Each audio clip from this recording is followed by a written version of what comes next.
Hello, and welcome to another episode of What's on the Pile. I'm Nathan Besner, and joining me is Shane Lee, Hey, what's up? Matt Wagner, It's Wagner. and Jenner. And Jenner. This episode will be discussing the A24 release Saint Maud, the story of a young hospice nurse, her devotion to God, and her obsession with saving the soul of the famous dancer Amanda in her care. Does Maud actually commune with God? Who knows? But first, we'll be discussing some of our least favorite movies of all time. These aren't necessarily bad movies, they are just our least favorites, although some of them are terrible. I'd like to start with Shane. Me? Yeah. Okay. Well, we've talked about my worst theater experience, which was Event Horizon, but even then, I knew that was an effective movie. Mm.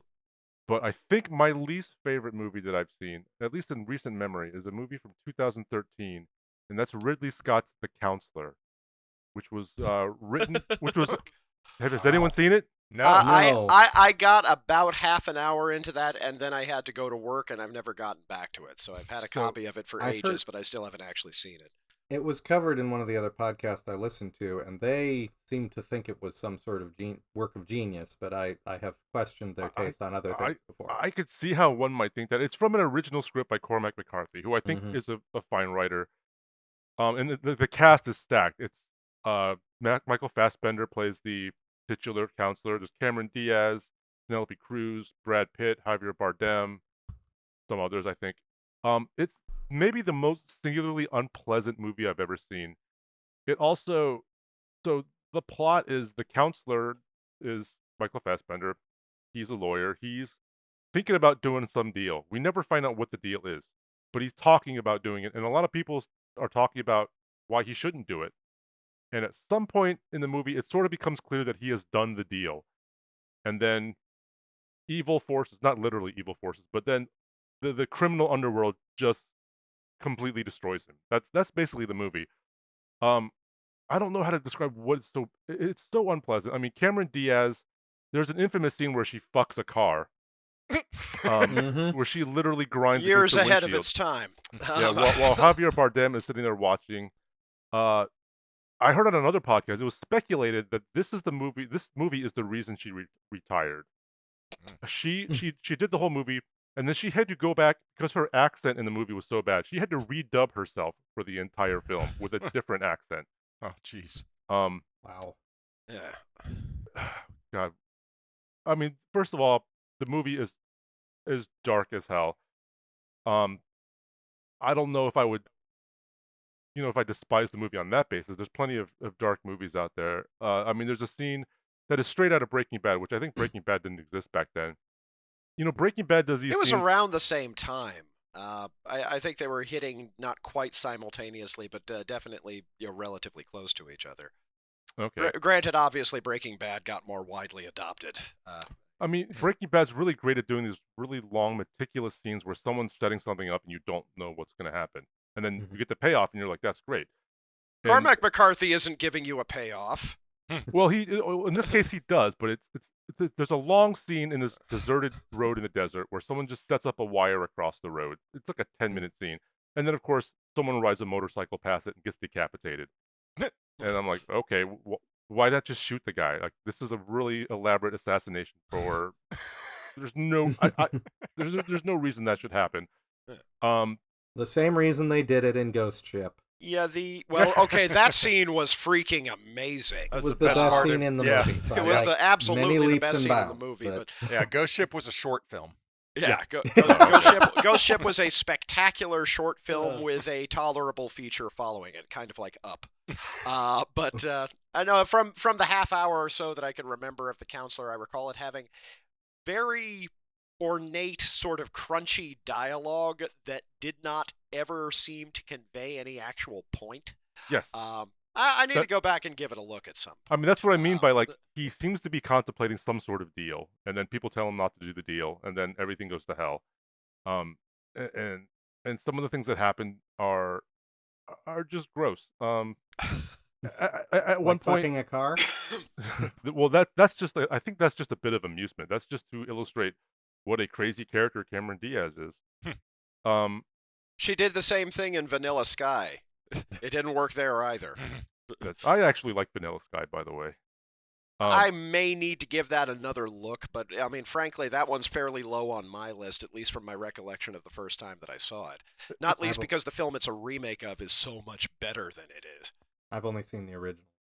The original's good. Yeah, I've seen both. I like both, but I mean, I don't have that much more to say about The Counselor. It's been 9 years. I saw it in the theater. I saw it the one time and walked out thinking that was the worst movie I've ever seen. I hated every minute of it. And then it kind of vanished. Especially considering who was involved with that movie. It just kind of none of you guys have seen it. You guys are all I hadn't heard of it until now. Yeah, but I checked there's out a on director's cut that's 15 minutes longer on the same disc. I checked out on Ridley Scott a long time ago. Hmm. I think he has like 2 good movies. I'm not a fan of his of his stuff. Anyways, I'll just leave it at that. I don't even know if it has a Blu-ray release or something. It does. Oh, it does. Yeah. Oh, you must own it. I have it. Yeah. Okay. Well, give it a shot. See what you think. Put it on your pile. I will report back to the team. Wagner, how about you? Okay, so I kind of proposed this one as the question for last time, and it's hard for me to nail down the worst movie I've ever seen. Somebody once, Mike Nelson from MST3K was frequently asked what's the worst movie ever made. And he said that was always a very unfair question because the worst film ever made would literally be unwatchable because it would have fallen apart in the assembly. It would have had audio that you couldn't hear anything, video that you can't see anything, and sprocket holes that just send the whole thing cascading into a dumpster. So his definition of worst movie ever has to be wasted potential. And in his book, that meant it was The Phantom Menace, because never has there been a movie with greater potential to be great that failed so utterly. And eventually everybody kind of came around to that feeling. But at the same time, you can enjoy watching The Phantom Menace, and there are other movies you can completely not enjoy. So, getting that out of the way, the absolute worst piece of trash I ever watched was a fan film put together by costumers called Mario Down Under. Have any of you ever heard of this event? No. I have not heard of this. There's a reason. We got this in a submission way back when we very briefly took short film submissions in addition to the AMVs. And it is a film in which Mario is, of course, Mario of Mario and Luigi, Super Mario Brothers, in which Bowser and Wario kidnap Mario and force him to drink so much water that he develops Down syndrome, which is such a profound misunderstanding of so many things that I don't even know where to start. But that was the first 3 minutes, and the joke now is that it was at least 40 minutes long, and I only ever watched about 10 minutes because the basic joke was that Mario had, if you'll excuse the term, because it's intended to be offensive, retard strength. And that's what made him the video game character he was. That did not get shown. No. Thank you. In the contest. Good curator. So that was the worst film I've ever seen, but that feels like cheating because it's fan-made. The worst film. You gotta figure there are a lot of amateur productions that really do qualify as. Why did you think this was a good idea? Yeah. It's the features where you get to say, why did you think this was a good idea? That are probably more telling and more useful as a disincentive or an incentive for the adventurous and curious. Something that somebody could actually conceivably find and or watch. Mm-hmm. Yeah. So the that one being that said, I would... we're all of us aware that you have watched a lot of crap features. Yeah, I have 5 of the Mill Creek 50 movie box sets that I've finished. So, but the movie I used to quote as the worst movie I ever saw was a Canadian feature called The Pit, which is about a psychopathic little kid who has a creepy teddy bear that talks to him at night and he happens to find a bunch of humanoid creatures in a pit in the woods, and he spends the first hour and 25 minutes of this hour and 35-minute film finding people and tricking or pushing them into the hole in order to feed the creatures I think I remember down the there. box, the VHS box for that. I've never Yeah. actually seen it, though. In the last 10 minutes, he lowers a rope down into the hole because he can't trick anyone else into the hole. The monsters climb out and are immediately shot by the police. It is a movie in which almost nothing happens aggressively for an hour and 40 minutes. And if we have time, I'll come to my last one, which is just my worst theater experience. So I'll cut it there. All right, well, let's get one from Jenner. All right, one from Jenner. Well, the thing that there are, I have at least 4 runners up, at least one of which would be very surprising. But my absolute, I always say, to diverge here slightly, I always say the bad movies, the genuinely bad movies, are the ones you hate, are the ones that made you feel rotten for no good reason. I mean, you can talk about incompetent movies all day long, like Plan 9 from Outer Space. Plan 9 from Outer Space is stunningly entertaining, and entertainment itself constitutes a legitimate form of merit. So I don't particularly like a lot of the time to talk about my least favorite movies ever made, but since that's the question of the day. So Jack the Bear. 1991 film by, see if I can remember his name. Yeah, it was produced by Edward Zwick. It was directed by his producing partner, whose name is escaping me at the moment.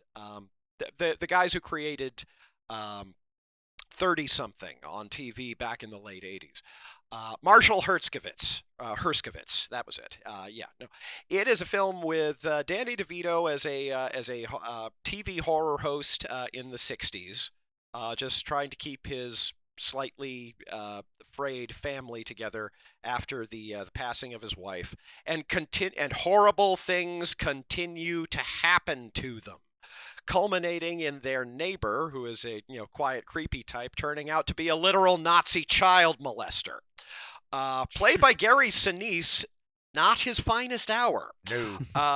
This is a film about horrible things happening to actually objectively fairly likable people for the most part, for no good reason. It is trauma porn. It is just this. Again, goes back to Jenner's Razor. You could have made any movie you wanted. Why in the fuck did you make this one? Yeah. Sorry. All right. Well. So that's the absolute bottom of the list. The 4 above that are not that much better. Okay. Well, for my part, it's the Doom Generation, the Greg Araki film. You see, I actually kind of like that. I hate that movie more than any other movie I have ever seen. My hatred for that movie is, oh God, it's so bad. One of our mutual friends loves that movie. That's the only reason I've seen it. Yeah. I don't love that movie, but I have. It's been forever since I've seen it, but I do kind of like that Ebert gave it 0 stars. Wow. One of his rare 0-star reviews. I agree with him. That's I'm not a fan. It's a really nasty film with nasty people in it, except for one guy. It's Rose McGowan and what's his name? Jonathan Schick and Josh Duvall.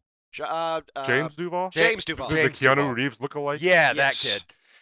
He's the boyfriend. Rose McGowan's the girlfriend. They get caught up in this wild odyssey with this other guy. I don't remember a lot of it. I remember the parts I hated. I remember Margaret Cho showing up and her getting decapitated. I remember which I did not enjoy. It was nasty. I remember Rose McGowan starts banging the other guy that she's traveling with behind the back of James Duvall, who then goes off on his own and wanders about because he knows they're with each other, but he's just like, oh, I can't do anything. I hated his sad sack character. They treated him like shit, and it pissed me off. Eventually, the end of the film, Nazis rape him to death. So, whoa. Yeah, it's a Greg Araki film. I believe he actually said a heterosexual movie by Greg Araki. Yeah, I've seen a few of his movies. There's some nasty stuff in most of them. Yeah, I'm not a fan of that style. I'm also not a fan of Harmony Korine. No. Corinne is. Yeah, I mean, Corinne and Larry Clark are both. Larry Clark, yeah. Kind of vile. Yeah. These are the directors that I despise. Well, let's open it up to other films that we haven't liked because that's always fun to talk about. Well, I mean, again, in the spirit of useless nihilism, and I think you're on the same page as I am on this one, Nate. Zack Snyder's Sucker Punch. Oh God! Yeah, I hate that movie. Was actually the film, I think, for which I originally formulated Jenner's Razor. But it is also the only film that I commonly describe as I couch my criticism of it in terms of this was $150 million movie. Do you have any idea how many better movies could have been made for that budget? How many better movies Nate and I and anyone on this panel could have made for that budget? Somewhere between 150 and 1,000. And I believe that's the only Snyder movie that's 100% original material, right? Yes, that's the only movie I want to straight up defund. Is Army of the Dead original? Army of the Dead. I actually really liked Army of the Dead. I think it's original. I know. Sucker Punch. I saw that, and it was such a continuous train wreck. I'm like, really? We're doing this?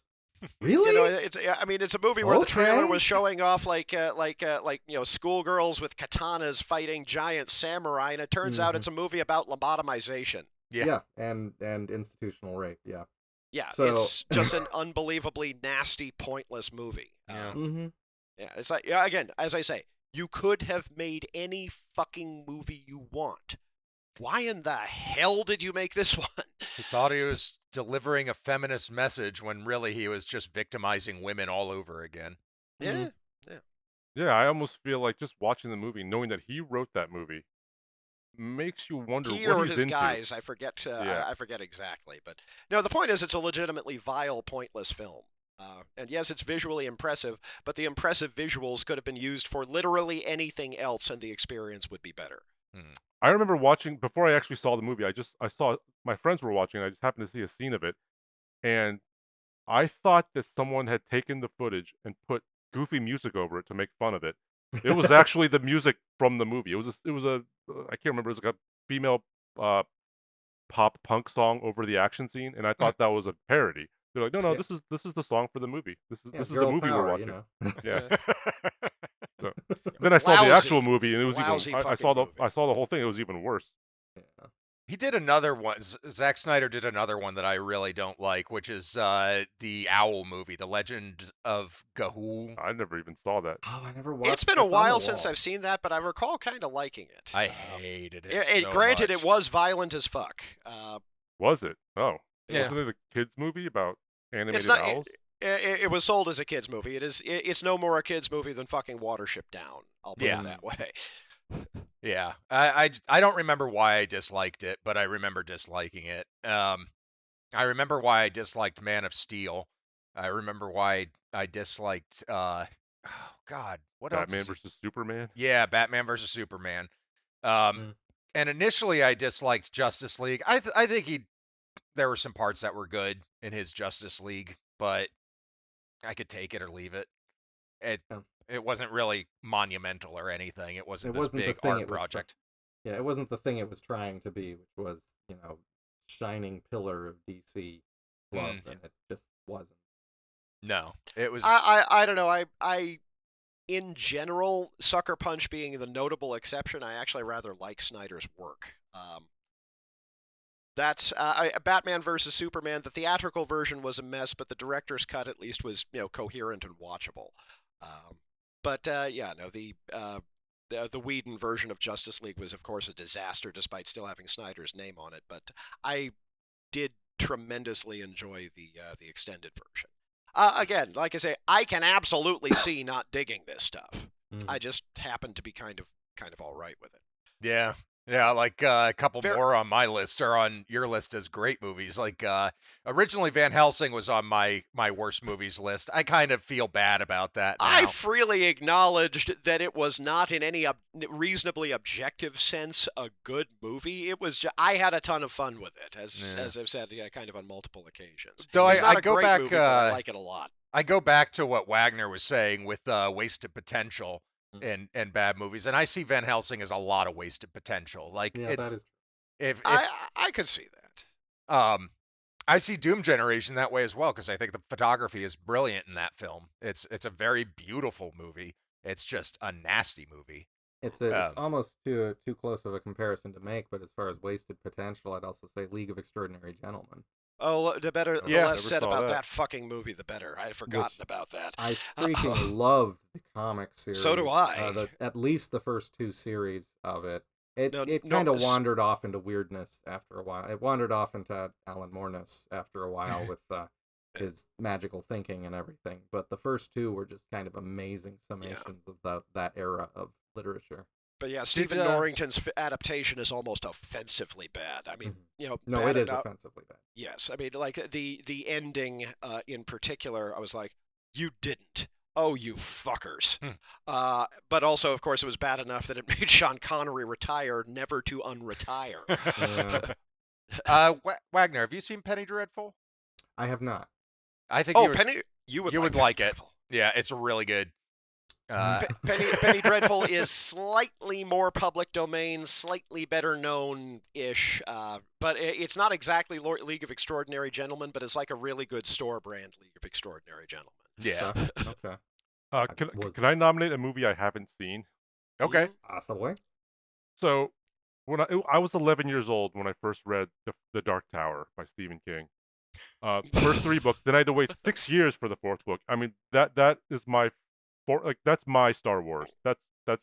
Those are my heroes. Yeah, of don't my see childhood. the movie. Yeah, I've never seen it. I heard it's 90 minutes long. It tries to condense the entire series into one movie. I think Idris Elba is fine casting for Roland. I think McConaughey could be a decent Randall Flagg. What I've read of the synopsis is they've literally put the story into a blender. There are elements from the final book in the opening scenes, and apparently it makes no sense. Yeah, granted, I'm familiar with the timeline of the Dark Tower books. Taking the movie as a thing on its own terms, I actually liked it a lot. But that's that's especially if you sort of have the source material, deeply wired into your neural network. I can't imagine it doing anything other than pissing you off regally. See, I found that movie hilariously bad. I was cackling throughout the entire thing. So was I, but I was taking it again as feature, not bug. It's not a good movie, but I found it entertaining. It has much more in common with Last Action Hero than it does The Dark Tower.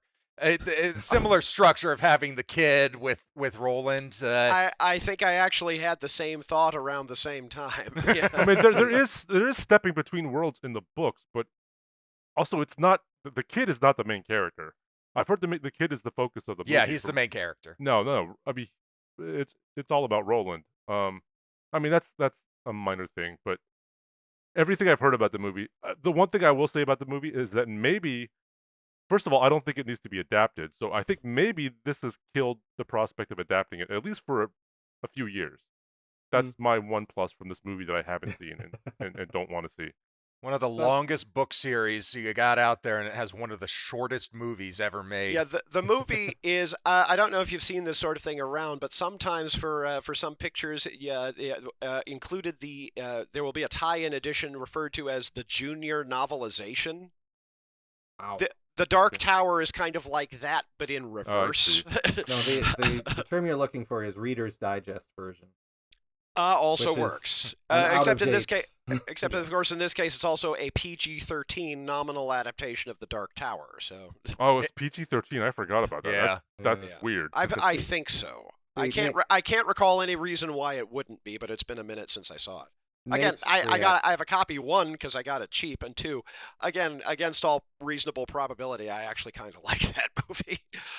Nate's response to the Dark Tower sort of reminded me of my response to the first Suicide Squad movie, which I regard as one of the most hilarious train wrecks Thank I've you. ever seen. It's terrible, but it's relentlessly watchable. I have never seen a film which actually chose to have a gigantic cast and introduce all of them 3 times in a row because they are that convinced that their audience is a moron. And it was great because they kept just, we've introduced all our characters, and now here's someone new. We've introduced all of our characters. Now here's someone else new. And who is that? That's Slipknot. He can climb anything. He's gonna die in 3 minutes. Be careful. Her sword will trap your soul. It's a terrible movie, but it is somehow flagellantly entertaining, I find. Yeah. Going back to my earlier statement of these are not terrible movies just because we enjoyed watching them. That itself gets them out of that particular doghouse. You want to talk about... oh, go ahead. I would say the best part of that movie, obviously, is Harley Quinn. And it seems like everybody knew it, so she got 2 more movies. So at least we got Birds of Prey. I actually really Suicide liked Squad. Jai Courtney's Captain Boomerang, but only because I like Joel Kinnaman. See, after seeing Jai Courtney in which Terminator was it where he played Genesis. Kyle? Yeah, I was like, fuck this guy forever. I hate this actor. I know it's gonna put me out there on a limb. I actually kind of liked the version of the Joker in there as entirely separate from every other interpretation. This was the Joker who was just a complete drugged out, on cocaine and downers at the same time, vaguely sentient and kind of wandering around in a drug-induced stupor kind of Joker. Yeah, no, I thought that was an interesting take. I didn't want to see any more of it. No, but I thought at least that was good enough for one bout. Yeah, the Joker is too ironic for tattoos. Yeah, I know. Right? I hadn't thought of it that way, but that works. That statement. I have one that I really want to bring up because I don't know if anybody's ever heard of it, but I may hate this movie more than Doom Generation. The Stoned Age. Never saw that one. I saw that. I have not seen it, but No, wait. I'm thinking of Year One. Okay. That's what I was thinking of too. I was like, that's the only thing remotely similar, maybe. Yeah, this is a stoner comedy, or it was a stoner comedy, but it had 2 characters. They were both stoners, and one of them was like the cool stoner, and the other was the kind of dorky stoner. And he has this connection with this girl throughout the movie, like it's a will they or won't they thing. And near the end of the movie, he walks in on his friend and the girl fucking, and he's like, "What the fuck?" And she's like, "Well, you didn't make a move." And I found that to be one of the most sexist characters I have ever heard of, because women can do nothing but think of dick. And that to me was the walk away that I was going with there. Like they were talking, she's not going to just fuck this guy she didn't even like, this smelly pothead, when she actually was talking with somebody and having an emotional connection. That's manipulative, just to make the script go in a certain direction. I'm going to look this up really quickly because I want to see who did it. Who's in this movie? Assign the blame. There it is. It was directed by James Melkonian, starring Michael Kaplow, Bradford Tatum, China Cantner, Clifton Collins Jr. Oh, he's good. Okay. As Tack. He's good. He works. He works. He gets paid. Oh, Jake Busey's in it. Of course he is. Okay. Yeah. So is this late 90s or aughts? Late. This is like a year. This is a ripoff of Dazed and Confused. Okay. It actually says on the cover, "Better than Dazed and Confused," from Vogue. I was about to say blurb from the director's brother. I don't know. I've never heard of any of these people. I don't know if they ever went on to do anything else. Michael Kaplow sounds vaguely familiar, but I don't think that I have a face attached to the name. Oh shit! The director is known for writing The Jerky Boys. Oh. Oh. Wow. If I recall correctly, Roger Ebert gave that 0 stars as well. I've never actually seen it. I was into Jerky Boys for about a week when I was a kid. That's kind of how that works, yeah. Yeah. Yeah. It was so. It's the fucking guys who funny. couldn't get past that week. Those guys were the problem. Hey, Yeah. Taylor Negron is in it. Huh. I'm looking it up too. Oh I know, yeah. I don't know why I've heard of this. I've heard of this movie, but none of this looks or sounds familiar to me. Danny McBride's in it.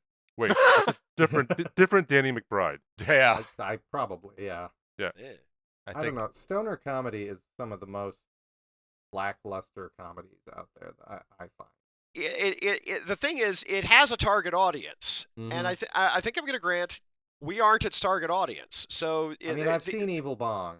And, yeah, I was about the success of a stoner comedy is gauged by how the stoners react to it. If it lingers around like the Cheech and Chong movies, Mhm.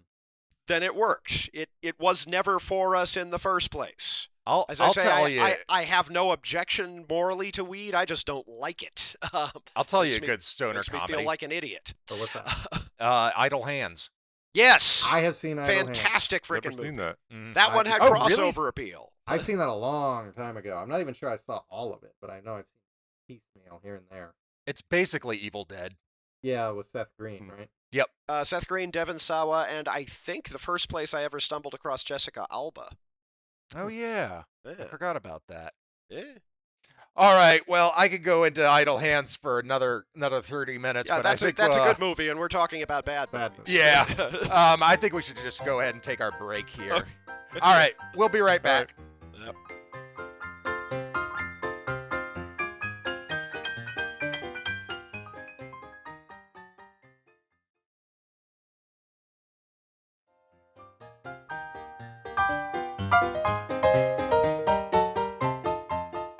And we're back.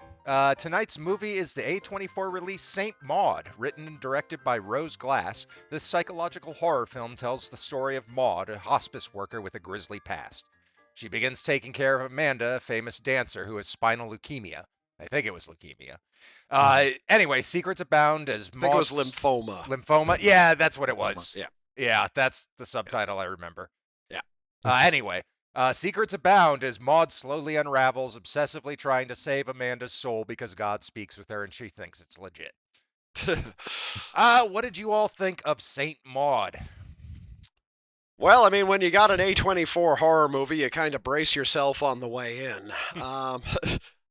I didn't think it was as bad as I had this expectation of something really bad, and it didn't. Oh, really? Wasn't as bad as I Oh, in thought. terms it was. of like content, no, I think it was pretty I found it mild. a lot. I found it a lot more of a slow burn than I was expecting. Mhm. So you're since we just finished talking about bad films, you're gonna have to define bad for us, Nate. Oh, in You this said case, it wasn't as bad as you thought. You mean it wasn't as violent, or it wasn't as badly made? no, or it yeah, wasn't... violent. Okay. Recall my dad's phrase for the stuff I didn't get to watch, even though it seemed a rough movie. It was not as rough as we were expecting. Yeah, it's not a rough. I wouldn't call it a rough movie. I think it's an interesting character study. I think it has some interesting ideas about trauma, and I think that it's hilariously unambiguous. Yeah, I mean, I'll admit this is my least favorite genre of horror, the religious horror, and I didn't enjoy this movie. I will say I'm going to say some things that are going to make me sound like a horrible person. I find it this is gross, but in our current like political climate, the way religion's being used, I can't bring myself to have sympathy for someone who is so entrenched in their sky friend. Like I don't think that's the approach that is intended here. I think if this woman didn't have religion, she would have something else. Yeah, I mean, this person is crazy. She is, and I don't say that pejoratively. I mean, there is a chemical imbalance in her head, and if she didn't have a religious channel to put it through, she would have some other channel that it would be going through. I found myself amused every time something awful happened to her. Like I just wanted to shake her and literally say, "Where is your God now?" This movie actually, despite the plot not really resembling it reminded me a lot of The Eyes of My Mother, both for being a fundamentally kind of unpleasant story about a patently unsympathetic main character who is both a staggeringly unreliable point of view character, but also being basically a barely repressed lesbian with absolutely no idea how to handle guilt in any way that even approaches constructive. As well as working off of a series of fairly defined but oblique internal motivations that basically everybody else in the movie is completely unaware of. We get a little bit of insight there just because of the internal narration. It makes It's not as nasty as that movie is, but the sort of overarching approach did remind me of it a little bit. I mean, it does make me wonder, given her was apparently very quick conversion. I mean, whether there was some abuse there. I mean, that's the only way I can imagine that things kind of went this wrong. I understand that she's what she went through was horrible. It seems like she just accidentally killed somebody. I couldn't actually figure out what happened in the flashback. I got the impression she had failed to save somebody. Yeah. I thought she legit crushed somebody's chest. Yeah. That is absolutely a thing that can happen in CPR. But no, I another thing that I recalled, and again has sort of a religious context as well. I kept thinking of something that Richard Stanley said either in his documentary The Secret Glory, or one of the supplemental features on the Dust Devil limited edition where he was talking about the Secret Glory, which said, "Nobody who is whole goes on a Grail quest." That one stuck with me. So I think... I want to respond to what Shane was saying about the religious connotations and where they came from because it was a quick conversion. Apparently, in the original script, Rose Glass had a whole backstory for Katie / Maud. And it was all about an abusive religious household and her being forced to do all this horrible stuff. And she decided to take it out because she didn't think that it was necessary for the character. It made it too much like Carrie. I think she also said that it was a story we'd seen before. Yeah, Carrie. We have seen that I was thinking of Piper Laurie from Carrie in this while I was watching this. Yeah. No, I can see that. I think I think it was probably a good move to keep kind of the backstory just a little bit ambiguous. A little bit? To not belabor things too ferociously. Yeah. I literally thought it was very, very obscured, and maybe I just wasn't paying the right kind of attention at the time, but when they went into the flashback, I assumed we were going to get a more complete picture of what happened in that flashback, either verbally or in another flashback, and we didn't, and I didn't go back and watch the film a second time. So I'm still very fuzzy on exactly what was even implied in that film. Maybe I just missed it. I really think it was she crushed a guy's chest and killed him during CPR. Not intentionally, but just yeah. And because her friend does mention they know about the incident and they're still nursing. So I mean, I think that's all. But I mean, that isn't really a bar. Nurses, obviously, an intentional killing would be a terrible, terrible thing, and an unintentional killing is also a terrible, terrible thing. Nurses have to deal with that all the time. So that is the kind of thing that would not bar you from nursing unless it was gross negligence. If she had been high or drunk while tending to somebody and they died, that would get you barred from nursing. I mean, it is sort of implied that she was sort of a party girl before, so maybe she was drunk or something. I don't know. Again, it's not clear. I mean, this is just true. Just inferring. I think what Andy was saying in the comparison to The Eyes of My Mother is instructive because 20 minutes into this film, I thought we were heading down that road. I was like, oh, I'm not sure I want to watch this even for the podcast if we're heading down that road. And then it kept going on and it didn't happen. And then she got kicked out of the house at about the, 45-minute mark. And I'm like, wait a minute. I thought what the film was doing at that point was something that I'm seeing in a lot of films lately, especially in horror films, is that they have the set plot that you would normally expect to see in a horror film, but they get through it in half the time, and then they tell you a story after that. So they are, by definition, treading new ground, which is something I really like them doing. It's not exactly what they turned out to be doing here, because they went back and revisited it, but I was relieved at that 45-minute point because I realized we weren't going to get 45 minutes worth of some form of horrible religious torture. Yeah. And I was very glad that didn't happen. But it's hard to tell people that without somehow giving away part of the story. Again, I'm not sure what to do with it. I think Nate's character, or describing it as a character study, is about right on. Yeah, It's, yeah, it is. The implicit failing there, despite the absolutely amazing performance by Morfydd the Clark, fundamentally our protagonist is, you're not watching her because you like her. You're watching her because you're curious as to where this is going. Aside from some of the visuals and some of the nastier effects in the thing, I don't foresee this being a movie I'm likely to rewatch a lot. It's definitely a work of talent, but it's fine. It's fine. It's not particularly enjoyable. I want to say what I thought this movie was fine. Throughout, I thought it was fine. I have no feelings whether it's good or bad. I didn't care until the very last shot of the movie. That's my favorite shot of the movie. That is my favorite. The last two shots of the movie were absolutely like I said, I was amused every time she was hurt. and look, let me be clear, it's fine. It's a fine example of a genre I dislike. So it would have to be really good for me to to push me over that hump. But it's fine. If you like religious horror movies, it's serviceable. It's one of those things that I approach cautiously and periodically. I don't have an intrinsic take one way or the other.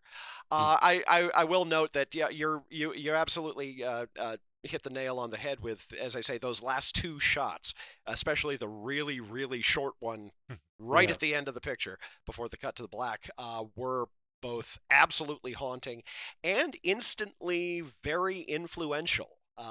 A more recent film from 2021 called Censor.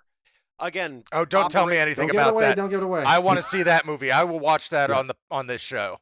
Okay, same suffice it to say that was that was a fantastic movie as well. But that one actually I found personally enjoyable enough that I think I'm likely to revisit it more often. Oh, there you go. Yeah, but yeah, some influence there. Yeah. I really liked some aspects of this film. I love the artistry that went into the story structure. And I mean, let's just lay it out there at the end. The film, for most of its running time, is at least somewhat ambiguous about whether there is a supernatural aspect at play or not. In the final summation, having seen the entire film, is there any doubt in your mind about whether or not there is supernatural aspect of this film? Nope. No. Yeah, I didn't think so. I kind of dislike it for that, just a little bit. And I actually find a measure of ambiguity there still. As good as that final shot is, I think there's a little bit of ambiguity in there. Yeah. Not very much, though. The climactic possession scene. Yeah. Simultaneously that caught me off guard. That caught me off guard. It feels like it comes out of nowhere, but it actually feels perfectly organic for the character or characters in question. And it takes the movie for a few moments in a very unexpected direction. But I mean, she's alone there, as opposed to the scene with the dancer, who later reveals she was just faking.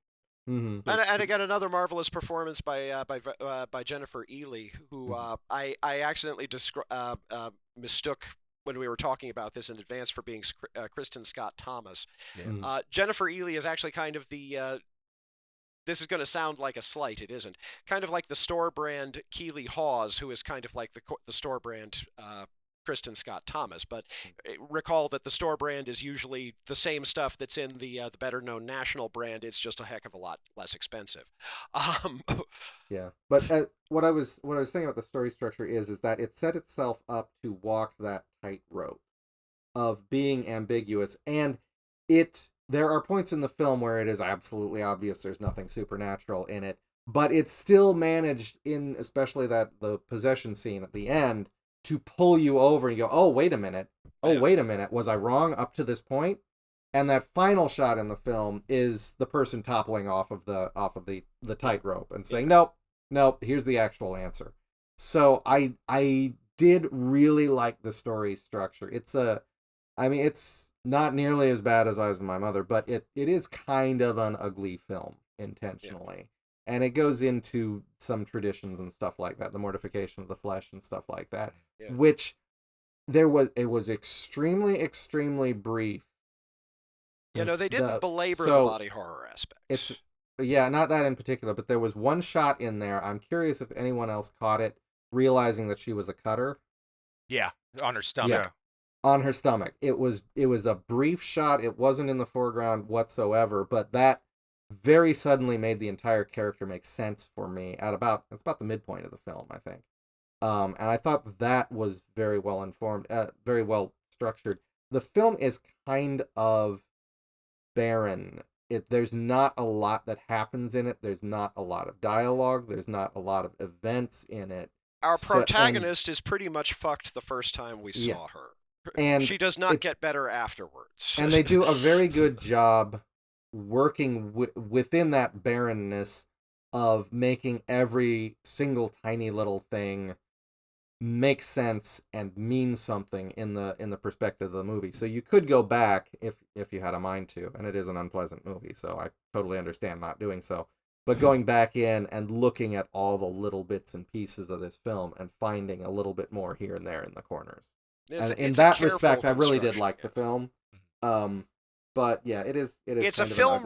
It's a film you respect more than you like, and I think that was. And I think that was probably my experience of it as well. I am interested to see what Rose Glass does after this. I kind of appreciate it that they kept this to a fairly tight 84-minute running time. Yeah, I love that running time. A lot more of this would have been a lot less, I think.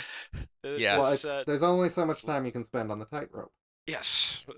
I recall Eyes of My Mother was actually quite short as well, if I recall correctly. It didn't feel like it. It did not feel like it. No. Censor is marginally longer, but for some reason again, a similar and yet dissimilar movie, but I think of that lot, that's the one that I would probably be most likely to enjoy watching again. So if we want to do Censor on this program at some point, I would absolutely be down for that. All right, we'll put it on the list. Have it on the wall. Yeah. What I like, I want to talk more about that last shot. Yeah. Okay. Because it's an amazing last 1-2 punch. Because I was fine with the movie. I was like, okay, this is the direction they're going. I get it. I never really trusted her. I never thought that there was a supernatural element throughout the film. But that last shot had me cackling. It was like a huge emotional response, and I was shocked because I hadn't had an emotional response to the movie yet, and having that moment be saying basically, oh, you thought this was ambiguous? No, it's not. No. The end. Well, you can almost view the entire movie as them kind of trying to grab you by the nerves and tighten and tighten and tighten, and ultimately the half-second hat tip at the end of the movie. I can see absolutely. I kind of experienced it as a very kind of thorough catharsis as well. It let it out. It's like, okay, yeah, fuck you,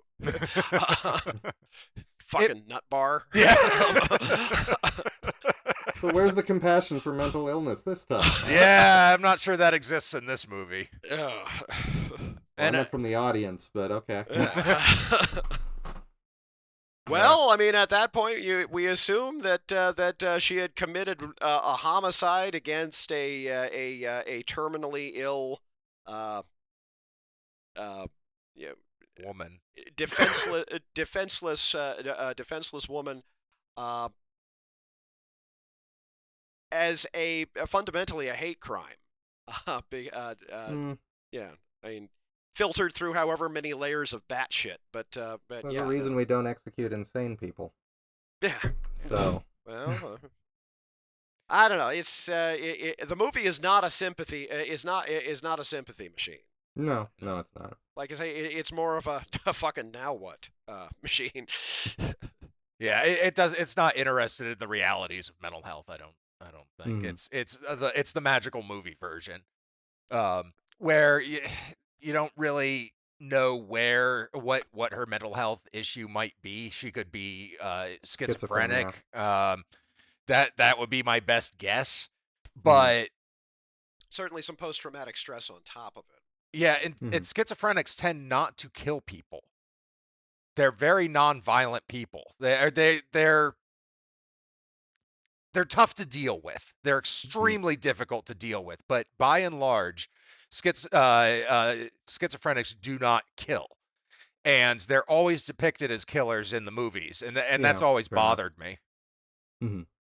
So I think that's the direction they were going with it. I think they were just using mental health as a character development bit, as a backdrop, and not interested in anything further than that. Mhm. Just straight up movie psychotic. Yeah, Delusional. kind of like that movie Identity. I don't. Well, The well, thing that was multiple personality the disorder. thing Well, that I was just before- saying back when bad- that was still a thing. Yeah. Bad thing mental that- health. Yeah. One of the things that I suspected, particularly during the scene where she projectile vomited and subsequently appeared to levitate, was that it was some form of undiagnosed epilepsy. Mm. Again, just complete shot in the dark, derived from context clues. But whatever's wrong with this woman, nobody diagnosed her. That's kind of the short version. Yeah, and I don't buy it that she suddenly became crazy after crushing a guy's sternum. No. I This just was I this don't was buy long that. term ongoing. Yeah, and I do wish she had dipped a little bit into that, just for me. But That it had more of a back history, or not exactly. I mean, the director was very ambiguous with any backstory information. If I'd gotten even one or two shots of something further in the past that would define her mental health state, it might go a little further to being less stigmatizing. Hmm. Okay. Anyway, Well, no, Alright. it's leaving that aside. I absolutely defer to you on that subject. Mhm. It is a solid movie. It is, as you said, it's just fine. It's not a particularly enjoyable story, but it is exceptionally shot.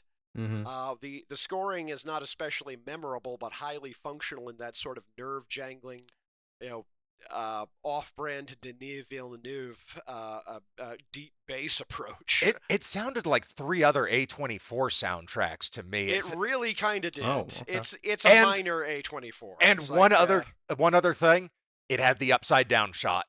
Yep, I noticed that too. Yep. Like, of Which course. I'm sorry, which was the upside down shot? They I where they missed it. turned the camera upside down for one shot. She's like to- walking down a boardwalk or something, or Yeah. something. Well, was it like the pass under upside down? Like they switch from Yeah. her coming at it and it goes No, under. No, it and I think it flips was over? There just was a no static transition. shot, right? Yeah. Like, Oh, it was a okay. static Okay. It shot. wasn't like I just didn't remember Midsummer it. where the whole camera thing like turned. flies and Yeah. turns. Yeah. Mhm. They added in Hereditary as well. no, this this feels like relatively minor A24. I mean, of course, it was one of the major victims of the late unpleasantness. In that, of course, we actually covered the trailer for this on Bastards back when we were still doing that in person. Sometime in late 2019. It did not finally get a domestic release, despite having been released prior to the late unpleasantness in Europe and England, until sometime in, I want to say, late 2020. And even then, it was mostly through digital channels. So did not really, it has a little bit of the feeling of some of the slightly more orphaned, Blumhouse, of course, is arguably, other than A24, the preeminent house of horror at this point. And of course, they have their theatrical projects, and they have their direct-to-streaming projects. And this feels like kind of A24 sort of equivalent of the Blumhouse direct-to-streaming projects, even though it actually wasn't. It had a very brief art house release during a period where art houses weren't open. Mm-hmm. Well, I mean, it's a fairly unknown director. I looked her up. It was her debut film. Yeah. She had a bunch of shorts. But yeah, she's got another feature on the way in, apparently. Mm-hmm. I do want to say I think she's one to watch because yes, I'll go with Lord. that. Absolutely. I think this was an excellent debut feature because it was constricted in scope and executed excellently for what it was trying to do without it didn't overreach. Yes, that was the term I was looking for. So I think it's an excellent debut feature. I think everybody agrees she's definitely somebody to watch. I think the same can be said of the main actress too. Yeah, yeah. I would agree with that. Great. Well, I mean, already she was the Mina in the Netflix Stephen Moffat, Mark Gatiss Dracula series. I saw she had a little bit more. It's just nothing I've seen. So. Yeah. No, but definitely up and comers, the both of them. I never saw that Dracula series. A lot of people hated it. I actually kind of liked it. But I still, as I've said before, I still wish that somebody would actually do an adaptation of Bram Stoker's novel Dracula. It's great fun. It'll never happen. Never gonna happen. You'd figure if it was gonna happen, it probably would have happened by now. But still. Well, I don't know about you guys, but I don't have a lot more to say about Saint Maud. I think that it was fine. I wouldn't not recommend it. If you're interested, watch it. Yeah. It is a good film. It's incredibly well made. It is not a likable film, but it's not trying to be a likable film. And if you're not into religious horror, it's not going to change your mind. Yeah. In this case, not just religious horror, because when you say religious horror, you think of things like The Exorcist or that sort of thing. This is more like the even more rarefied substrain of religious ecstasy horror, like Anchorus or The Devils to some extent. The Devils probably being sort of the Citizen Kane of that particular substrain. Weirdly, the thing it reminded me of was Housewife, which I'm willing to bet none of you all have seen. I have a copy of that, but I haven't seen it yet. It's not very good. It suffers a bit in translation and in importation. It's Croatian, is that right?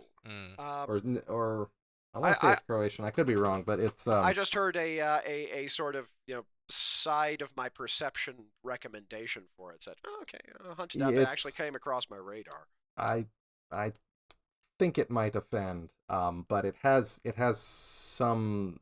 I mean, at the same time, this aspect transferred into an H.P. Lovecraft sort of context. Recall, I have a pretty robust calculus for filth. Yeah. So it's less Phil. I'm trying to remember the previous movie by the guy who made it, and I am coming up blank. God, I'm not going to be able to remember it. Again, in the spirit of, I'll give it a look and I'll report. I'll come back and tell you what I think. Well, if you like. We have a little time left here. You don't have any games prepared, do you, Shane? I might. Oh boy. I'm always terrible at these. Hang on. But they're fun. I've got the wrong file open. Give me 1 second. All right. Alrighty. All right. Now I have the correct file, so it was just 1 second. All right. Simplifies things considerably. I can't remember if we've done this one yet. Okay, this is the one where I'm going to name some actors, and then these actors are all in a movie that we've done. Okay. So, very briefly. The movie was Baskin. Was the previous one. Okay. I remember I didn't like Baskin. That's why I was trying to warn you. Fair enough. I'll still probably give it a look. I mean, Baskin was extremely well shot, I'll put it that way. Nice frame? Excellent cinematography, motherfuckers! All right. Okay. Shane. So, I'm pretty sure we haven't done this one. All right, so the first movie is Lincoln, the Spielberg film. Okay. And I don't know if this film is called Closer or Closer, the Mike Nichols film. The one with Natalie Portman, with the 4 people in it. Jude Law, Clive Owen, and was it Julia Roberts? All right, keep going. The other movie is Moonstruck, and then Two Mules for Sister Sarah, which I think I mentioned during our Western discussion. Presumably the original. Wait, Yeah. has that been remade or No. Has it? I don't even know. Oh, Steel even know. Magnolias. Yep. Is it? That, Oh, that there you was go. easy. It was Olympia Dukakis in Moonstruck.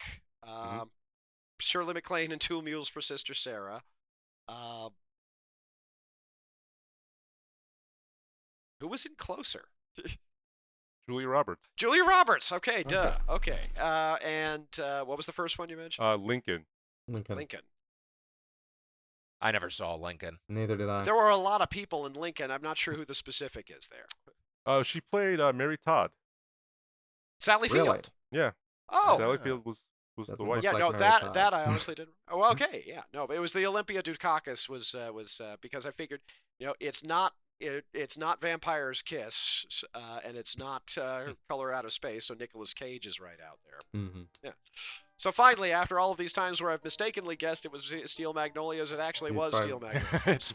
It's like You had to Lupus get a with winner. House. Finally, it's Lupus. Okay. All right, on that, I think that's going to do it for us here on What's on the Pile. You can find us on Facebook and Twitter at What's on the Pile. You can find us on YouTube under the Punch Bunny YouTube channel, or you can visit our website, whatsonthepile.com. Thanks for hanging out.